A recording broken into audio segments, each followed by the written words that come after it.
Sungguh luar biasa. Oke, baik Bapak Ibu dikasih Tuhan. Pertama-tama dulu terima kasih buat kesempatan buat hari ini, bahkan untuk diberikan kesempatan dalam hal menyampaikan firman Tuhan. Dan mari kita akan meluangkan waktu kita sejenak, baik segala apapun bentuk kesibukan kita, lewat pekerjaan, lewat usaha, lewat rumah tangga, bahkan masalah apapun itu, mari kita akan tinggalkan sejenak dan kita akan fokus untuk kebenaran firman Tuhan pada hari ini. Baik Bapak Ibu dikasihi Tuhan, mari kita membuka kitab kita bersama-sama dari kitab Injil Matius pasal yang ke-13 ayatnya yang ke-53 sampai dengan 58.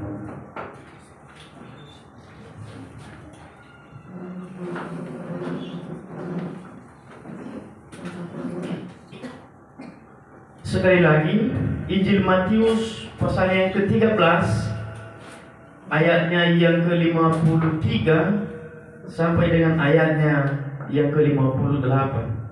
Ini tidak banyak ayatnya, dan ini kita akan baca secara silih berganti. Mau nanti kepada seluruh jemaah akan membaca ayat yang ke-54, saya ayat yang 53, jemaat Tuhan 54, dan nanti lihat yang terakhir 58 kita akan bersama-sama. Lembaga kita Indonesia memberikan perikop bagi kita, yaitu Yesus ditolak di Nazaret. Demikian firman Tuhan. Setelah Yesus selesai menceritakan perumpamaan-perumpamaan itu, ia pun pergi dari situ. Jemaat Tuhan, setibanya di tempat asalnya, Yesus mengajak orang-orang di situ di rumah ibadah mereka. Maka jumlah mereka berkata, dari mana diperolehnya hikmat itu dan kuasa untuk mengadakan mujizat-mujizat itu? bukankah ia ini anak tukang kayu? Bukankah ibunya bernama Maria dan saudara-saudaranya Yakobus, Yusuf, Simon, dan Yudas? Dan bukan saudara-saudara yang perempuan semua ada di bersama kita. Jadi dari mana diperoleh semuanya itu? Lalu mereka kecewa dan menolak dia. Maka Yesus berkata kepada mereka, seorang nabi dihormati di mana-mana, kecuali di tempat asalnya sendiri dan di rumahnya. 1, 2, 3. Dan karena ketidakpercayaan mereka, tidak banyak mujizat diadakan di situ. Demikian buat kerjasama. Kita yang berbahagia Bapak Ibu adalah kita yang berbahagia, kita yang membaca, kita yang merenungkan, dan bahkan yang melakukan firman Tuhan itu dalam kehidupan hari lepas hari. Ada amin? Nah, sidang jemaat dikasihi Tuhan, pada hari ini sesuai dengan tema yang diberikan oleh Bapak Gembala, yaitu indahnya sikap menghargai. Sekali lagi, indahnya sikap menghargai. Nah, di dalam firman Tuhan kali ini, temanya ini sungguh bahkan tertarik untuk kita bahas bersama. Bukan dalam arti nantinya tema ini di sini tidak ada sikap menghargai. Amin. Jangan nanti tersinggung. Apa tema ini? Berarti selama ini tidak indah karena kita belum saling menghargai. Nah, tetapi kita belajar bersama. Nah, di dalam firman Tuhan tadi yang kita baca juga, tema kita di dalam Alkitab kali ini adalah Yesus ditolak di Nazaret. Tahu Nazaret? Yaitu kampung Yesus sendiri. Nah, kenapa dia ditolak? Nah, di situ kita akan melihat sesuai dengan tema indahnya sikap. Kenapa dia tidak ditolak? Itu sama dengan tidak dihargai.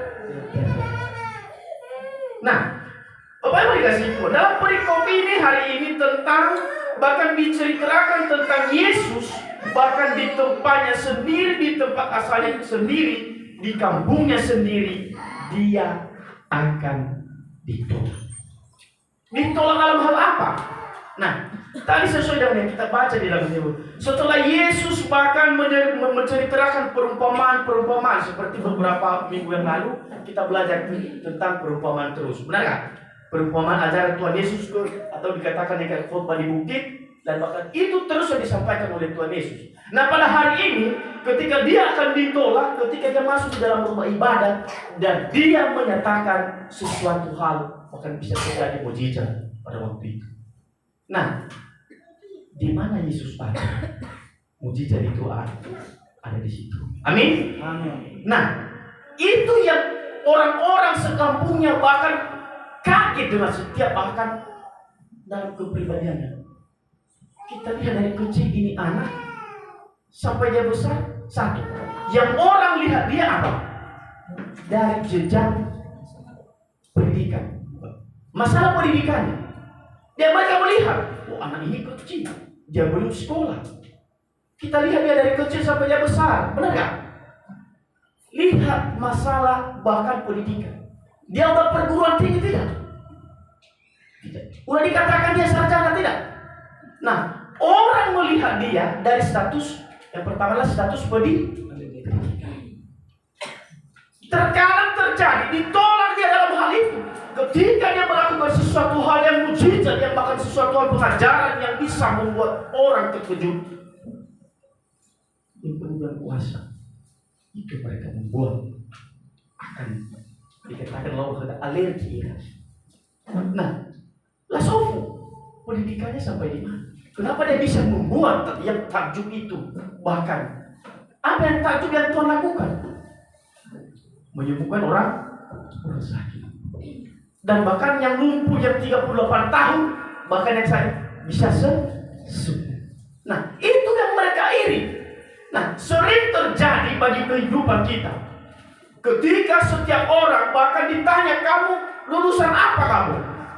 Kamu sarjana apa kamu? Berarti sering dilihat orang, bahkan tadi sesuai dengan tema adalah tidak sikap menghargai. Tidak dihargai kalau tidak sarjana. Tidak dihargai kalau orang tidak berpendidikan. Seperti itu yang akan terjadi bagi kehidupan Tuhan Yesus Kristus. Di kampungnya sendiri dia ditolak. Makanya jangan, kalau ada bapak ibu yang akan ditolak, jangan kamu mengatakan saya tidak siap. Yesus aja sudah ditolak di kampungnya sendiri. Makanya nanti jangan pertahankan egomu. Yesus aja ditolak. Terkadang kamu tidak menghargai kita. Apa aja, jangan menjadi suatu perdebatan akan hal itu. Yang kedua, masalah yang kedua yang Yesus ditolak adalah tentang, ini juga masalah sosial, yaitu masalah kepribadian orang tuanya. Tahu masalah kepribadian orang tuanya adalah orang tuanya Yusuf adalah seorang tukang kayu. Tahu tukang kayu kalau dikatakan bagi zaman kita sekarang orang Nias dikatakan tahu kerjanya.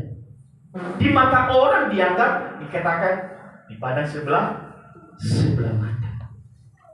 Nah, tetapi statusnya dia melihat, kenapa orang ini bisa berdiri di hadapan kita? Kenapa orang ini bisa bahkan mengajarkan? Kenapa orang ini bisa melakukan sesuatu hal? Nah, berarti hanya mereka melihat. Berarti itu yang kedua. Mereka melihat latar belakang orang tuanya. Dan bahkan bagi kehidupan kita sebagai orang percaya sering akan terjadi di lingkungan kehidupan kita masing-masing. Mungkin akan dilihat bahkan dari keturunan silsilah keluarga kita. Orangnya bapaknya dulu hanya segini kerjanya. Benar gak? Jangan diterima dia. Jangan dihargai dia. Dia tidak layak seorang hamba Tuhan. Karena latar belakang orang tuanya begini. Seperti itu Yesus. Latar belakang orang tuanya adalah seorang tukang kayu. Tidak kaya. Tidak mempunyai apa-apa. Nah, sering terjadi bagi kehidupan kita. Dan itu tidak perlu kita akan menirunya. Nah, sebab tadi dalam tema kita indahnya saling menghargai. Terkadang orang baru dia menghargai orang adalah ketika dia melihat ada yang tebal, ada biru, ada merah, ada bahkan kalau dia makan berkicau-kicau kayak parit begitu. Iya kan? Ada kinclongnya. Dia lihat lagi, apalagi kalau di posisi kita di Jakarta. Iya kan? Waduh, Baru bertemu dia pejabat. Wah, baru saya bertemu dengan orang demikian. Apalagi mungkin kalau bapaknya atau orang tua kita jadi DPR, baru dia, oh iya, bapaknya DPR, iya, bapaknya dosen. Gitu. Tapi itu tidak perlu bagi setiap kita. Jangan engkau baru menghargai orang melihat status keluarga atau orang tua baru dikembalikan. Seperti itu terjadi dalam kepribadian Yesus. Dia menjadi seorang pelayan tua, dia menjadi seorang bahkan rabi, bahkan menjadi seorang yang takjub bahkan dalam melayani. Dan dia tidak mengambil pusing akan hal itu. Nah, itu yang kedua. Status yang ketiga yang sering orang lihat yang mereka tolak Yesus adalah karena nama ibunya. Tahu nama ibunya? Bukan dikatakan Bunda Maria, bukan dinyatakan juga Nyonya Maria, tetapi hanya nama ibunya. Coba lihat di Alkitab nanti diteliti adalah hanya Maria. Pada saat itu kepada orang Yahudi adalah nama itu adalah jelek di mata mereka, perempuan yang tidak baik di mata mereka, karena hanya ditulis itu adalah Maria. Nah, itu yang mereka melihat lagi, latar belakang ibunya, nama daripada ibunya. Nah, bagi kita mungkin nama orang tua kita jelek. Terkadang orang tidak menjadi, dia melihat, tetapi bagi Tuhan Yesus dia tidak akan menghiraukan akan hal itu. Dia terus dalam kepelayanannya. Dia mengambil setiap kepelayanan, bahkan mujizat itu. Nah, terus yang ketiga, ayat keempat, yang dia lihat adalah yang orang lihat Nazaret pada waktu itu adalah apa? Terhadap saudara. Saudara siapa? Yakobus. Bahkan ada 3 saudaranya. Nah, terus apa yang mereka lihat? Tentang juga kemiskinan saudara-saudara. Bahkan mereka akan melihat akan hal itu semua. Mereka telusuri kehidupan. Bahkan saudara-saudaranya pada waktu itu adalah duduk bersama ketika Yesus mengajarkan di sinagoge pada waktu itu. Tahu sinagoge? Dulu sinagoge adalah sama dengan gereja pada hari ini, tempat untuk peribadatan orang Yahudi. Nah, tetapi bagi setiap kita, terkadang orang melihat, baru menghargai, mereka melihat adalah status keluarga dulu. Udah tadi ada 3 tadi. Yang pertama adalah latar belakang pendidikan. Kedua, latar belakang orang tuanya, apakah pekerjaan orang tuanya baik atau tidak. Yang berikutnya adalah dari ibunya, dan yang ketiga adalah dari saudara-saudara. Nah, sering terjadi bagi kehidupan kekristenan zaman sekarang akan hal itu. Mereka akan melihat akan sesuatu hal, bahkan telusuri. Bahkan kalau tidak sesuai dengan mereka tidak akan menghargai. Mereka akan melihat, bahkan menutup mata sekalipun. Tapi bagi setiap kita, dalam firman Tuhan ini adalah Yesus ditolak. Bagi setiap kita, ketika Anda ditolak, berarti sudah mengikut Yesus. Sebab Yesus juga sudah pernah ditolak. Tetapi kalau bagi pemuda-pemudi, kalau ditolak pacar, saya tidak tahu seperti apa. Nanti katanya sakitnya di sini, ya enggak? Nah, tapi saya tidak tahu kalau hal tentang itu ditolak bagi yang kalau pacaran. Nah, Bapak Ibu dikasihi Tuhan, perlu kita lagi memperhatikan. Nah, seterusnya dalam firman kali ini adalah mengajarkan setiap kita bahwa dalam setiap kehidupan kita tidak boleh bahkan memandang sebelah mata, bahkan memandang secara keduniawian, bahkan setiap orang itu. Nah, dalam firman Tuhan yang kita bacakan tadi adalah ada 3 yang perlu kita akan renungkan bersama, bahkan yang terjadi di dalam kepribadian Yesus. Yang pertama adalah yang perlu kita akan memperhatikan adalah mereka memandang Yesus secara kedagingan. Berarti kedagingan itu adalah secara kemanusiaan. Mereka hanya melihat tadi itu latar belakang pendidikan, bahkan seperti apa dia di situ, bahkan ketika dia melakukan mujizat, ketika dia luar biasa dalam kepelayanan, bahkan mereka melihat. Mungkin kalau contohnya saya terteriak di sini menyampaikan firman, dari mana nih Bapak evangelis ini? latar belakang pendidikan seperti apa itu, terus keluarga seperti apa itu. Nah, baru kita akan mendengarkan khotbahnya. Karena itu baru nanti diteliti segala seluk beluknya. Nah, apakah dia udah doktor atau S2 atau bagaimana? Baru saya akan mau mendengar apa yang begitu. Nah, tetapi bagi setiap kita, jangan pernah akan kita melihat segala sesuatu adalah secara kemanusiaan. Banyak orang hanya melihat yang dilihat secara kasat mata. Secara kasat mata itu seperti apa? Waduh, yang dilihat oleh mata. Baru dia akan menghargai. Baru dia akan, bahkan ketika kalau dinasihati baru dia akan mendengarkan. Kalau Anda belum begitu, berarti tidak dia dihargai. Berarti yang pertama adalah jangan pernah memandang bahkan sesama manusia dengan kedagingan manusia. Itu yang terjadi bagi pribadi Yesus. Yang dilihat adalah mereka memandangnya secara kedagingan. Kenapa kamu hanya melihat dia kemanusiaan? Kamu tahu gak Yesus itu? Yesus itu adalah Tuhan, Juru Selamat, pemberi hidup, memberi keselamatan. Dia mati menebus dosamu. Nah, tetapi bagi kampungnya apa mereka lihat? Hanya melihat dengan kemanusiaan. Bahkan itu sering terjadi bagi kita. Apa Tuhan pun akan melihat? Karena tadinya seperti tadi kata Bapak Gembala, ojek online, ya kan? Kalau benar anda sakit mau mulai dari ojek online, kenapa anda tidak peduli? Kenapa anda tidak peduli? Kenapa anda menutup mata? Ya kan? Nah, terkadang bagi setiap kita, hanya kita bisa memprotes, hanya bisa kita akan melihat, hanya bisa kita akan tidak memberikan solusi bagi setiap kita. Marilah kita memberi komentar dan berikan solusi. Itu yang terpenting.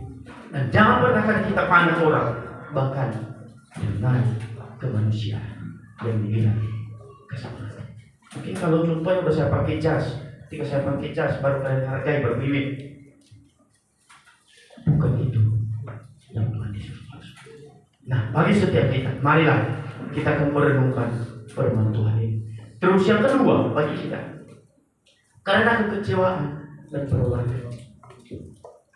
Nah, dalam hal yang kedua adalah yang terjadi adalah dalam kepribadian Yesus pada waktu itu adalah dia ditolak karena kekecewaan, maka terjadi penolakan bagi pribadinya. Dia ditolak tadi karena bahkan dalam keluarganya saudaranya miskin, bahkan orang tuanya, bahkan tukang kayu, bahkan nama ibunya, bahkan segala sesuatu yang akan terjadi. Dan itu yang membuat ditolak. Dan dilihat latar belakang pendidikannya, bahkan akademisinya tidak layak bahkan untuk melakukan mujizat tersebut. Emangnya kalau orang sudah berpendidikan bisa dia lakukan mujizat? Sebab mujizat itu hanya bisa terjadi karena kuasa Tuhan. Bukan karena udah S2, S-doktor, bahkan segala sesuatu, tidak. Orang doktor pun belum tentu kalau dia berdoa bisa sembuh. Benar? Orang yang tidak sekolah, kalau dia berdoa dalam nama Yesus, kalau dia benar-benar mendoakan, bisa sembuh. Itu kuasa Tuhan. Ingat, bukan karena akademisi bisa terjadi mujizat kesembuhan. Ya. Nah, itu mereka artikan. Hal itu, berarti kenapa dia bisa berpuasa kalau dia berdoa? Kenapa orang sakit bisa sembuh? Nah, kenapa orang buta bisa sembuh? Benar gak? Kenapa yang tuli bisa mendengar? Itu karena S2, itu karena doktor. No. Tetapi itu karena kuasa daripada Tuhan. Makanya terjadi penolakan baginya. Mereka kecewa bahkan dengan semuanya itu. Status sosial keluarga. Dan mereka menolak Yesus. Maka dia berkata, makanya Yesus berkata bagi mereka, seorang nabi dihormati di mana-mana kecuali di tempat asalnya sendiri dan di rumah. Memang benar. Ya mungkin karena di kampungnya dari kecil pun dia orang tahu keberadaan kehidupan. Apalagi kalau rumahnya, apalagi waktu dia kecil, kegiatannya apapun. Nah, bagi setiap kita, marilah kita menghargai, menghormati, Karena sikap menghargai itu adalah indah di mata Tuhan. Nah, Bapak Ibu dikasih itu, mungkin hari ini, nah, hargailah bagi setiap hamba. Bukan karena saya katakan saja bahwa tidak, tapi kita menghargai, jangan kita akan menolak. Sebab nanti mujizat-mujizat Tuhan itu jauh daripada. Kenapa nanti orang bertanya, kenapa tidak ada mujizat di keluarga saya? Kenapa tidak ada mujizat di rumah tangga saya? Kenapa tidak ada mujizat di pekerjaan saya? Itu tadi karena menolak. Yesus ada di dalam kehidupan, di dalam keluarga. Nah, itu yang kedua. Berarti jangan engkau melihat, jangan karena kamu kecewa. Mungkin engkau kecewa kepada Bapak evangelis, melihat ada sesuatu hal yang menjangkau di pemikiranmu. Anda kecewa, kamu mengatakan sudah kecewa dengan beliau. Kenapa? Kemarin begini dong, dia tidak setuju apa yang saya. Nah, tetapi bagi setiap kita, mari kita akan berenung. Kekecewaan bagi setiap apapun, kecewa bagi pekerjaan, kecewa bagi setiap bahkan kepelayanan, bahkan setiap pun apapun yang kamu kecewakan, itu yang membuat menjadi penghalang, bahkan terjadi mujizat bagi kehidupan. Seterusnya yang ketiga adalah karena mereka tidak menaruh hormat kepada Tuhan Yesus, makanya itu mujizat tidak akan terjadi bagi mereka.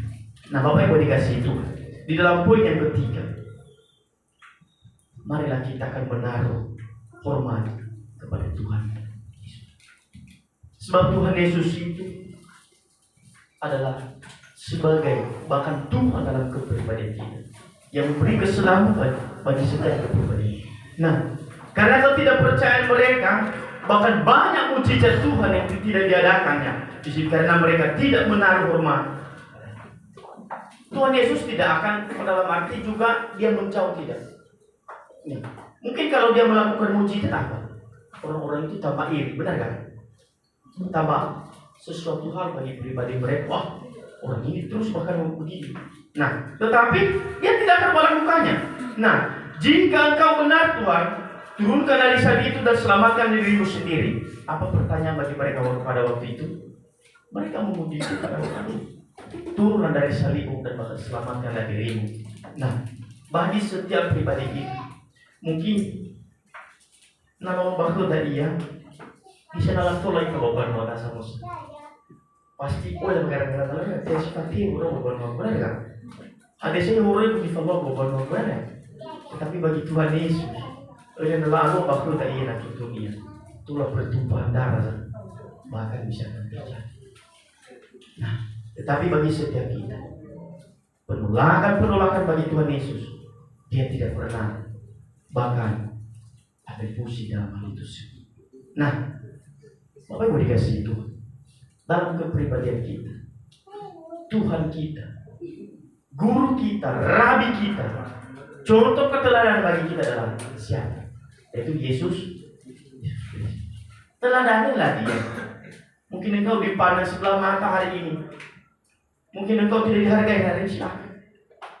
Tapi yang lebih dianjurkan pada hari ini adalah indahnya sikap menghargai.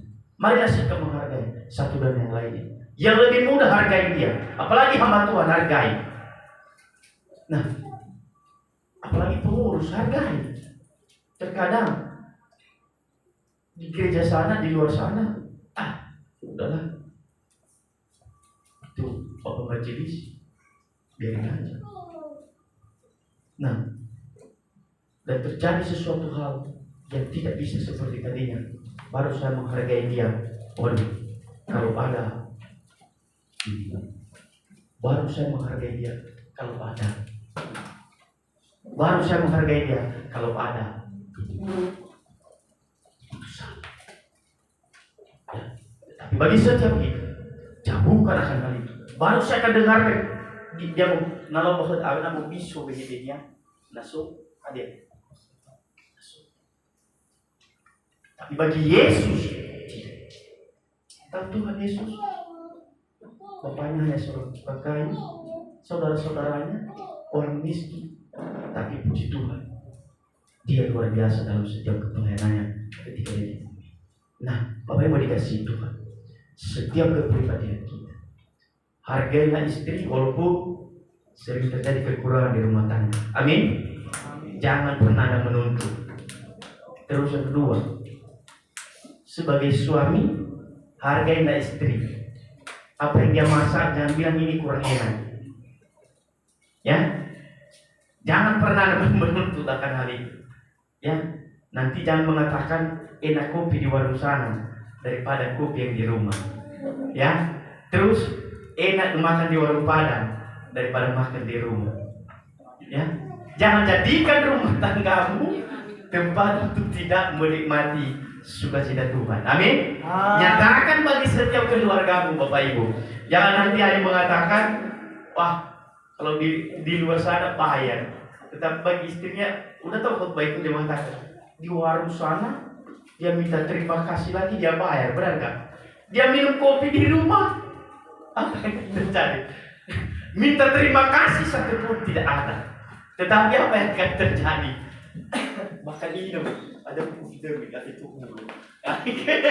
Nah, bagi kita semua itu gimana kita akan melihat, gimana kita akan mau menghargainya, bagaimana kita makan, karena sikap untuk menghargai itu adalah indah sekali. Apalagi dalam pelayanan kita di tempat ini, sering tapi tidak dihargai apa yang sudah kita nyatakan bagi kamu.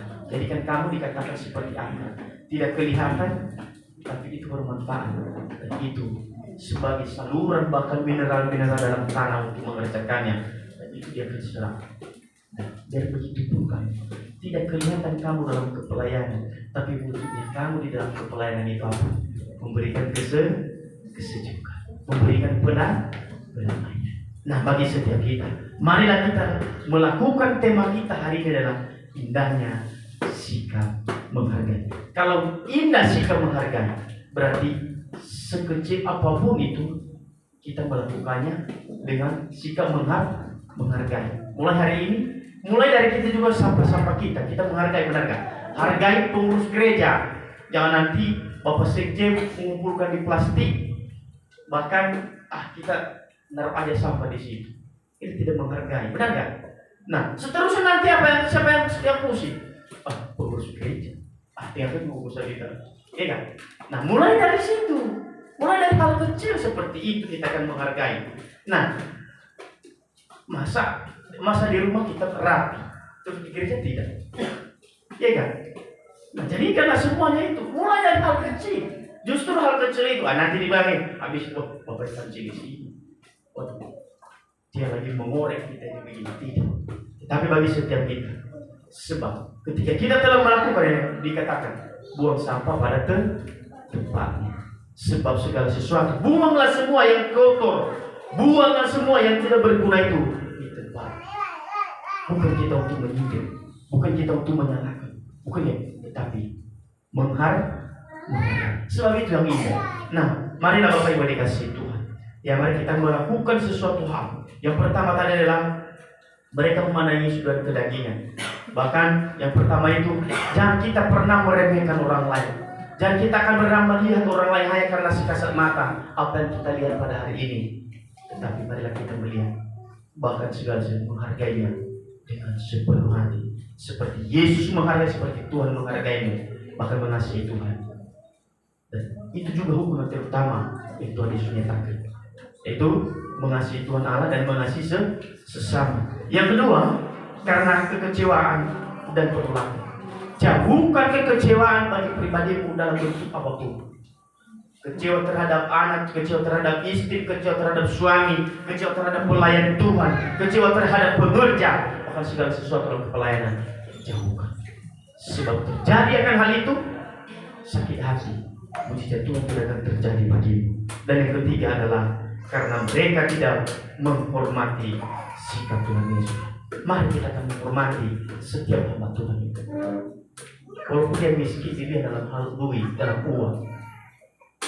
Kalau aku ada semuanya itu yang terpenting, tidak tinggal 3 babi. Nah, bagi setiap kita, hargailah dia. Selagi dia mau Anda mengakui ditempatkan di situ adalah hormatilah hamba Tuhan. Hormatilah setiap pekerjamu. Sebab itulah nantinya menjadi tanggung nanti. Nanti kalau contohnya, coba berdoalah, doain saya ya, doain anak saya ya. Udah berhasil belum yuk? Jadi hamba Tuhan, benar gak? Nah itu, Anda berhasil bukan karena pribadimu sendiri, Anda berhasil bukan karena istrimu, tetapi karena orang-orang yang di sekelilingmu yang mendoakanmu. Iya, terkadang orang yang tidak tahu. Saya berhasil karena saya, karena keringat saya, karena saya capek bawa motor tiap hari. Tetapi pada saat susah, mengeluh kepada hamba Tuhan, Pak doain saya, udah sukses, bahkan dia memuji hamba Tuhan. Ya. Tetapi Anda susah, baru kamu doakan Tuhan. Dia masih doain dia. Udah sukses dia lupa. Berarti bagi setiap itu. Nah, setiap juga dia punya teman, dia bilang lagi, mungkin kalian udah pernah telepon di keluarga, benar kan? Kamu bisa kabar, baik, sehat, bisa ada buka, bisa ada beli. Itu tuh segala sesuatu. Apa yang kata? Ada selain baru, ada selain baru ada keluar. Ketika Anda sukses, ketika dia berhasil, itu karena kamu, itu karena doa saudaramu, itu karena doa keluargamu. Makanya jangan kita mengatakan, aduh saya berhasil karena saya ini. Karena doa-doa orang yang di sekeliling kita. Nah, mari kita setiap itu. Maka juga kita harus menjadi berkat bagi siapa. Apa yang dikasih Tuhan? Hargai. Yang ketiga ini, saya tidak percaya, sebab indah sikap menghargai itu. Dan kalau kita melakukan yang ketiga itu, pertama tadi, jangan kita memandang orang itu dalam hal segi kedagingan kemanusiaan, hanya dilihat kasat mata. Yang kedua, jangan kita simpan rasa kekecewaan sekalipun apapun itu. Maka semuanya nanti mujizat Tuhan ada. Dan yang ketiga, karena kita bahkan kita menghargai Tuhan bahkan dalam setiap kehidupan. Menghargai Tuhan itu seperti apa? Menghargai hamba Tuhan. Bagaimana kamu menghargai Tuhan yang tidak kamu lihat? Utusan tangannya aja kamu tidak menghargai. Sehingga kehidupan indahlah saling menghargai. Biar firman Tuhan hari ini menjadi berkat bagi kita. Saya sudah katakan tadi, firman Tuhan ini disampaikan bukan karena dibilang di sini tidak ada berarti, tapi mengingatkan kita, mengajarkan kita supaya kita saling menghargai. Sebab saling menghargai itu adalah indah. Pasti mau semua orang indah, benar kan? Indah kedamaian, indah sukacita bersama, bahkan kedamaian ibadah. Itu Tuhan Yesus memberkati. Mari kita bersatu di dalam doa. Segala puji syukur hanya bagi-Mu ya Tuhan.